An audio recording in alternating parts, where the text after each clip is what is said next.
आराध्य के चरणों में सबक वंदना। सच्चाई शासन श्री हर्षा स्वामी के उन्हीं के पाठ स्वामी के चरणों में सबक की वंदना। उपस्थित भाइयों प्रभु पार्षदेव चरणों में, प्रभु पार्षदेव चरणों में सत सत प्रणाम हो। मेरे मानस के स्वामी तुम एक धाम हो, तुम एक धाम हो। दुनिया में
भाग्य अब जो रहा पारस अब स्वयं बनूंगे, पारस अब स्वयं बनूंगे, बस बेटा काम हो मेरे मानस के स्वामी, तुम एक धाम हो। नस नस में बस रहे हो रस जो कवित्व में, रस जो कवित्व में। भगवान भक्त तुलसी के, भगवान भक्त तुलसी के, तुम ही राम हो मेरे मानस के स्वामी, तुम एक राम हो।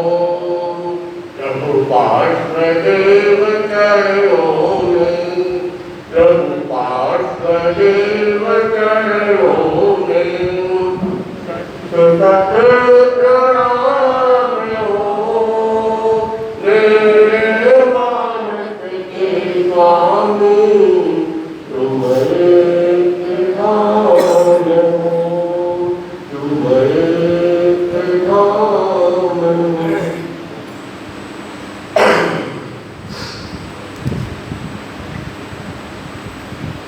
लुब्धा नरा अत्तपरा भवन्ति। शास्त्रकारों ने कहा है कि लोभी मनुष्य अर्थपरायण होता है। जो व्यक्ति लोभी होता है उसकी सारी की सारी दौड़ धन के पीछे रहती है। अनेक प्रकार के मानव बताए गए, कुछ उसमें लोभी होते हैं तो कुछ संतोषी वृत्ति के व्यक्ति होते हैं, कुछ कृपण होते हैं तो बहुत उदार व्यक्ति भी मिल जाते हैं। कहीं स्वार्थपन ज्यादा होता है तो कहीं परमार्थपन भी बहुत दिखाई देता है। तो ऐसे अनेक अनेक गुण और अवगुणों से जुड़े हुए व्यक्ति दुनिया में मिल जाते हैं। हमें चिंतन करना है कि हम किस कैटेगरी में जाए या किस कैटेगरी में है, और जहां है वो उचित है या नहीं है, इसका चिंतन करें। अगर जिस कैटेगरी में हम वर्तमान में हैं और वो उचित नहीं है तो चिंतन करना चाहिए, और चिंतन के बाद क्रियान्विति भी करनी चाहिए कि हमें कैसा बनना है।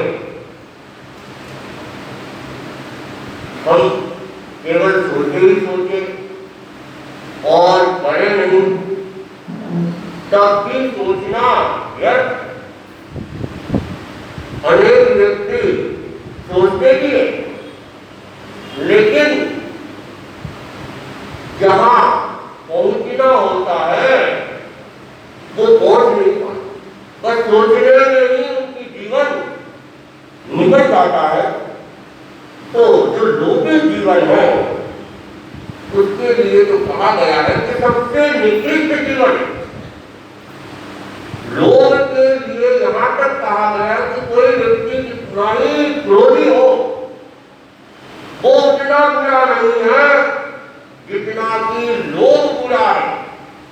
और जैन तत्वज्ञानी की भाषा में कहे कि जो ऊर्ध्वारोहण करते हैं, जो श्रेणी आरोहण करते हैं, वे क्रोध, मान और माया के ऊपर पहले विजय प्राप्त कर लेते, 9वें गुणस्थान तक ही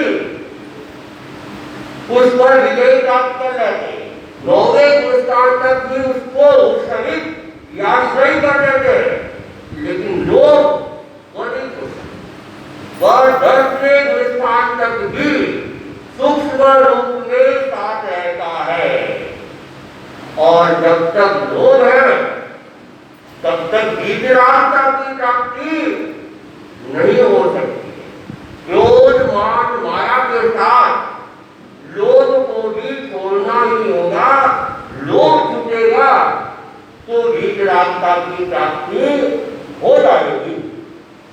इसलिए लोभ को सबसे निकृष्ट जीवन बताया गया, और लोभ के 3 परिणाम बताए गए। जो लोभी व्यक्ति होते हैं उनकी जो भावधारा होती है, उन भावधारा को 3 रूप में बताया गया।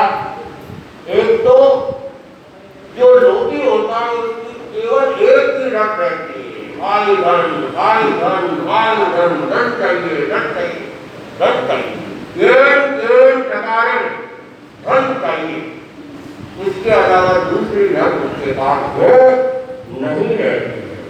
और दूसरा जो है वह है कि स्वार्थपरायण। जो लोभी होता है वो बड़ा स्वार्थी होता है, बड़ा स्वार्थी।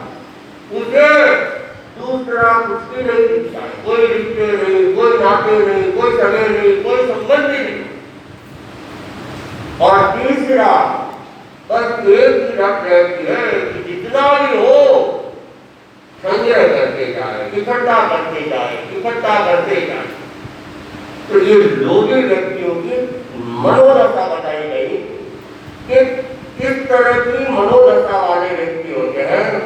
और कहा गया कि जो लोभी होता है और उसके सामने परिवार के लोग भी होते हैं, सगे संबंधी भी होते हैं, राष्ट्र की स्थिति भी होती है, लेकिन जहां निर्धनता है, धन का अभाव है, वहां पे उसका ध्यान जाता ही नहीं, ध्यान नहीं जाता। लेकिन जहां धन प्राप्ति की बात हो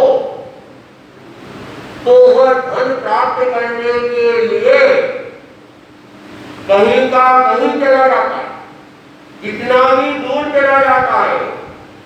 आप लोग देख रहे हो कि अपनी मातृभूमि को, जन्मभूमि को छोड़कर व्यक्ति धन के लिए प्रदेश चला जाता है, रिश्तेदारों से दूर चला जाता है, परिवार वालों से दूर चला जाता है, और यहाँ तक कि केवल देश में ही नहीं विदेशों में चला।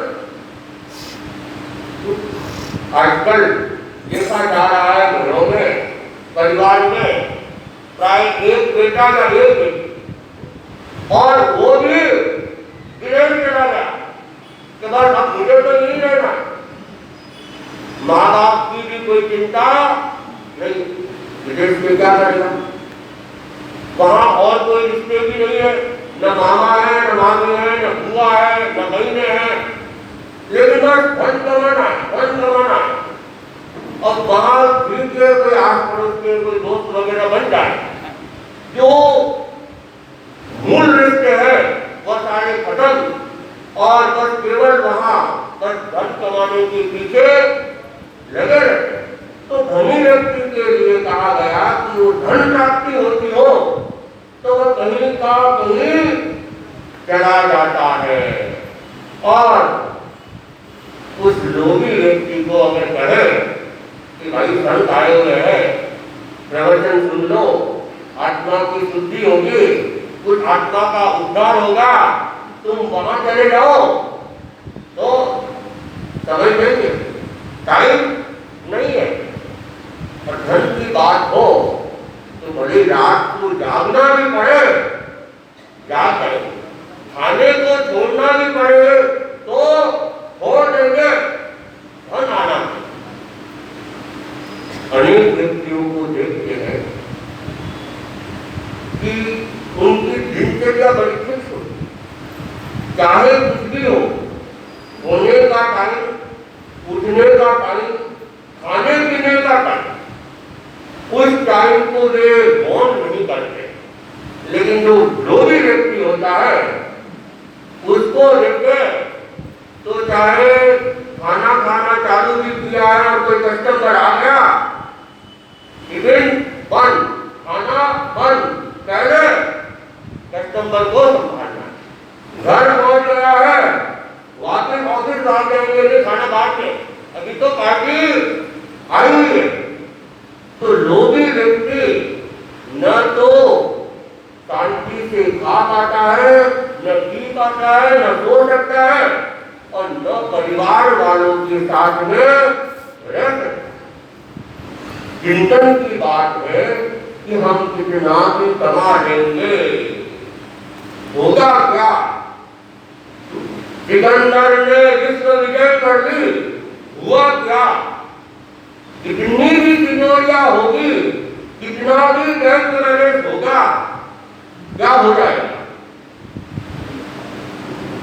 अगर ये बात दिमाग में आए तो व्यक्ति लोभ में नहीं पड़ेगा और जो मनुष्य जीवन मिला है उसे अच्छे ढंग से जीने की कोशिश करेगा, चाहे वह परिवार में हो, चाहे वह समाज में हो और चाहे वह अध्यात्म के लिए हो। अगर व्यक्ति का विवेक खुल जाता है, विवेक चेतना जागृत हो जाती है, तो फिर उसे केवल धन नहीं दिखता है, उसे लोभ नहीं दिखता है और वह मनुष्य जीवन के उद्देश्य को समझकर अपने जीवन को व्यवस्थित ढंग से आगे बढ़ाते। हालांकि ये अवश्य जो गृहस्थ है उनके लिए धन की अपेक्षा रहती है, बिना धन के उसका काम नहीं कर सकता है, लेकिन धन के लिए अनावश्यक अधर्म करना, अनैतिकता करना, बेईमानी करना, लोगों को ठगना और फिर अनेक व्यक्ति को धन के प्रति इतने मूढ़ नहीं होते हैं, इतने लोभी भी नहीं होते, लेकिन इतना सब कुछ करने के बाद बेईमानी, अनिति, धोखाधड़ी और बाद में क्या करते हैं? आज बेटे की शादी है और करोड़ों का खर्चा एक दिन के अंदर कर दे, लेकिन जो पाप कर्म किए हैं वो जाने वाले नहीं है। आपने लोगों को दिखाने के लिए इतना आडंबर तो कर दिया, उस आडंबर के अंदर भी क्या हो रहा है? पाप हो रहा है, कमाने में भी पाप हो रहा है। और मिला क्या? चिंतन की बात है कि मान लो उसने बहुत कुछ अच्छा कर भी लिया तो 4 दिन 9 दिन चर्चा रह जाएगी।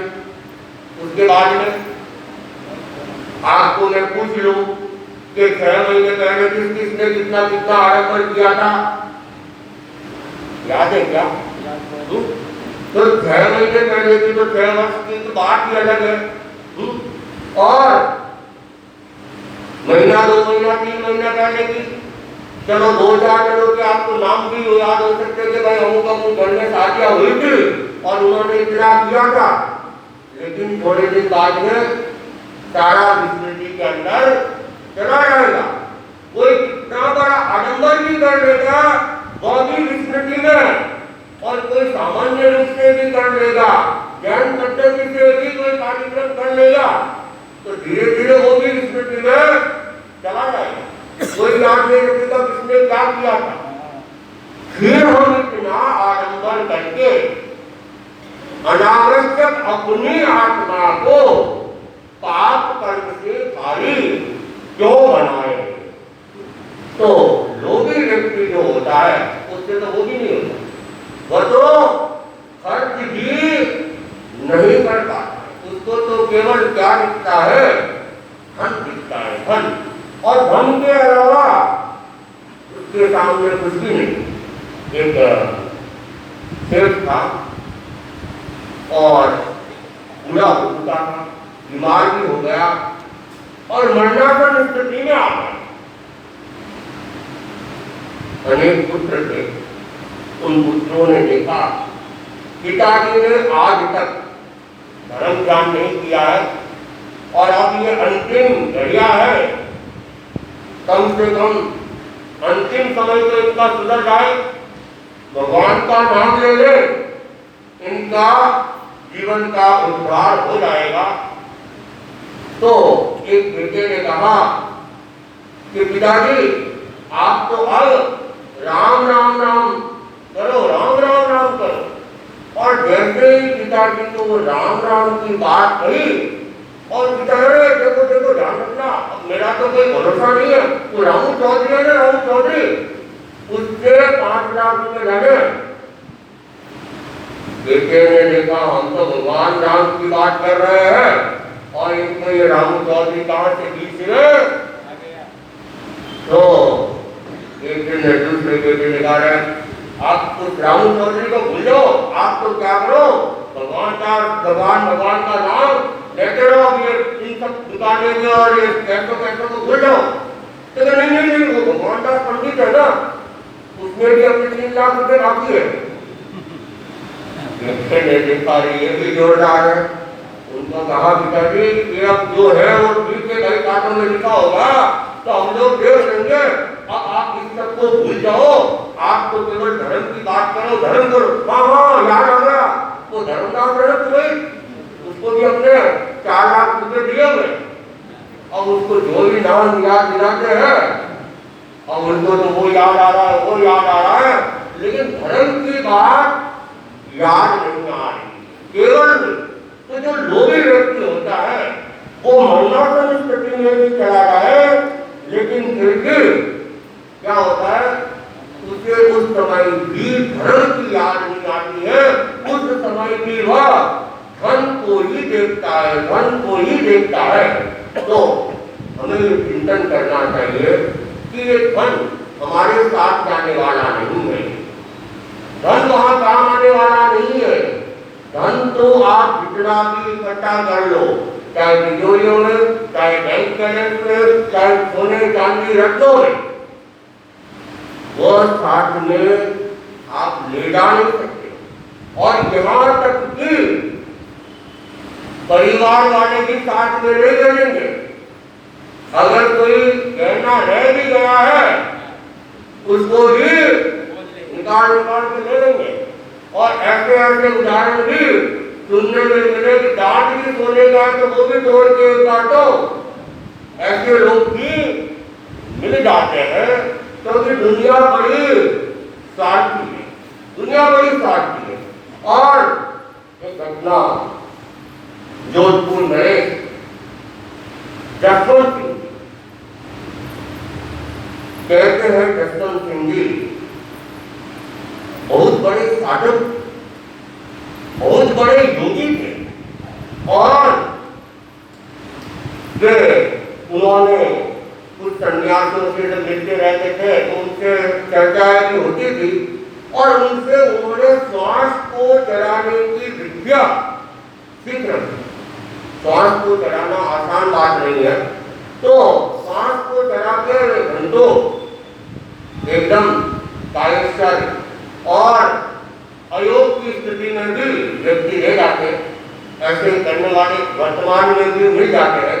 बहुत सारे लोग एक खेल दिखाते हैं, 24-24 घंटे जमीन के भीतर समाधित रहते, पूरी जमीन को खोद के अंदर दिखा देते हैं, ऊपर से वापिस पत्थर वगैरह लगा के पैक कर लेते, अंदर बाहर से कोई हवा वगैरह कुछ भी नहीं, लेकिन श्वास चढ़ा हुआ होता है तो न उनको गर्मी लगती है और न भूख प्यास लगती है।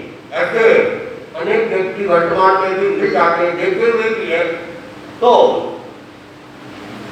जसवंत सिंह जी योगी भी थे तो साथ साथ भोगी भी कम नहीं थे। खाने पीने का उनको अच्छा शौक था, साथ साथ वस्त्रों का उनको खूब शौक था, खूब शौक था। नए नए तरीके के कपड़े। एक बार जसवंत सिंह जी उन्होंने सोचा, मैं जीते जी तो बढ़िया से बढ़िया कपड़ा पहन ही रहा हूँ, लेकिन मेरी अंतिम पोशाक है वह भी शानदार होनी चाहिए। तो राजा के जोधपुर मेहनत के कोई कमी तो थी नहीं, दर्जी को बुला लिया और दर्जी को कहा, एक ऐसी वेशभूषा तैयार करो कि जो मेरी अंतिम वेशभूषा रहेगी, और उसमें हीरे मोती माणक जो भी गहना है रख लो, लेकिन ड्रेस जो बननी चाहिए एकदम शानदार बननी चाहिए। दर्जी को खुला आदेश था, खर्च की कोई मनाही नहीं थी। दर्जी ने भी मन लगा के काम किया और एक बहुत ही बढ़िया राजा महाराजा जसवंत सिंह जी के लिए ड्रेस तैयार की, ड्रेस हाजिर की, दरबार के अंदर हाजिर की। और जब उस ड्रेस को खोल के दिखाया गया, देखने वाले आश्चर्य थे। केवल महाराजा ही नहीं, जितने भी लोग थे देखते ही रहे। ऐसी ड्रेस तो आज तक देखी। महाराजा भी खुश हो गए और दर्जी को खुल के इनाम दिया। दर्जी चला गया, ड्रेस इतनी बढ़िया, जसवंत सिंह जी का मन हो रहा था कि एक बार पहन लेनी चाहिए, लेकिन जैसे अंतिम पोशाक होती है, वो पोशाक जो कभी नहीं पहनी हो, एकदम नया वस्त्र हो, वही पहनाया जाता है। वैसे कोई नियम नहीं है, लेकिन अधिकतर यही होता है कि जो नहीं पहना हुआ हो वही पहनाया जाए। बाकी तो जैसी स्थिति होती है ऐसा कर लेते हैं। तो महाराजा जसवंत सिंह जी ने देखा कि ड्रेस तो इतनी बढ़िया है, मैं भी बिना पहने नहीं सकता हूँ, तो पता नहीं ये परिवार वाले मुझे उस समय में ड्रेस पहनाएंगे कि नहीं पहनाएंगे। तो उन्होंने क्या किया, महारानी को, महामंत्री को, महाराज कुमार को और भी कुछ गणमान्य व्यक्तियों को बुलाया और सबके सामने कहा, देखो ये ड्रेस है, ये ड्रेस मैंने विशेष रूप से तैयार करवाई है और मैं इसका नहीं करूंगा। जब मेरी मृत्यु हो जाए तो मुझे इस देश में अंतिम यात्रा के लिए ले जाए। सबके सामने बात रख ली ताकि लोग रखे नहीं, और कोई ना कोई जानकार एक दो जगह जाने होता है, तो अगर मन में आ भी जाए तो संकोच करके कहना नहीं पड़ती है। तो सबके सामने वो बात रख के उस ड्रेस को समेटा, अच्छे से पेकिंग में पैक किया और रखा। अब समय बीत रहा था, एक दिन जसवंत सिंह जी के मन में फिर आया, ये दुनिया बड़ी स्वार्थी है, मुझे वो ड्रेस पहनाएंगे कि नहीं पहनाएंगे। ड्रेस तो मैं दूसरी एक और तैयार करवा लूंगा, लेकिन पहले मुझे परीक्षा करवानी। तो एक दिन क्या हुआ, मौका देखा, अवसर देखा और उन्होंने वो योगी तो थे ही, श्वास चढ़ाना जानते ही थे, श्वास को चढ़ा के धराम से हो गए और ऊपर महलों के अंदर हाहाकार मच गया। व्यक्तियों को बुलाया गया, नारी देखी गई, लेकिन श्वास तो रुका हुआ था और व्यक्तियों ने भी मृत्यु की घोषणा कर दी। कई बार आजकल डॉक्टर भी कर देते हैं और वो उसको ले जाते हैं बीच में, हो मैं तो जिंदा हूँ, वो स्थिति।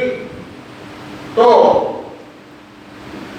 जब सबने देखा कि महाराजा नहीं है, रोना धोना शोक सब चालू हो गए, इकट्ठे भी होने लग गए और जब उनको स्नान वगैरह करा के नई ड्रेस पहनने की बात चिंतन मनन होने लगा, महारानी ने देखा राजा जी तो गए, वो ड्रेस की बात कही थी, ड्रेस तो इतनी बढ़िया है और इसे तो क्या है, मेरा बेटा जब राजा बने, राज तिलक हो, उस समय पहले तो उस ड्रेस की मूल्य बढ़ता है।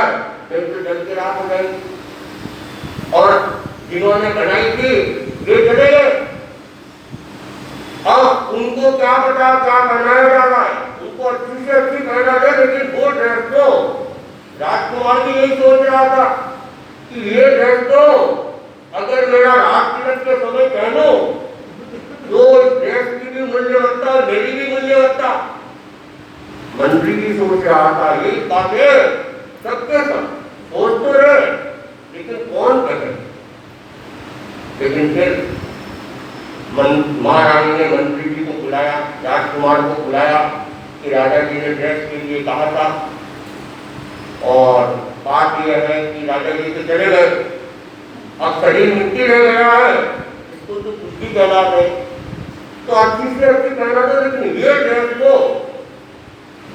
राजकुमार के राज तिलक के अवसर पर कहना ही जाए। राजकुमार की भीतर ही भीतर कुछ माने मेरे मन की बात। मंत्री भी सोच रहा चलो महारानी ने कह दिया तो अपनी में हिम्मत बढ़ गई और सबने ये निर्णय ले लिया कि ड्रेस तो राजकुमार के राज तिलक के और एक बढ़िया से बढ़िया कीमती ड्रेस राजा जी के लिए दूसरी लाई जाए। दूसरी ड्रेस की व्यवस्था कर दी, कहना ही नहीं। और जो भी संस्कार होते हैं वो संस्कार कर रहे थे। इतने में जसवंत सिंह जी जिन्होंने वो श्वास चढ़ा था श्वास को उतार रहे और जागृति में आते हैं, और जागृति में आते ही क्या बोलते हो, ड्रेस तो बदली गई, कौन सी है क्या देखते, जो ड्रेस पहनाई गई थी वो नहीं है, और जो मैंने सांस चढ़ाने से पहले पहनी थी वो भी नहीं। ड्रेस तो बदल गई, लेकिन जो पहनानी थी वह नहीं है। जसवंत सिंह जी समझ गए, और जसवंत सिंह जी कवि हृदय के थे और उनके मुख से निकल गया, आया तो खो दिया, दीदा डाले तक जसवंत दर पौधा लिया, मार गिराने कि जो खा लिया वो तो खो दिया, और जो कुछ मैंने दान में वगैरह दे दिया है वो मेरे साथ में जाने वाला है।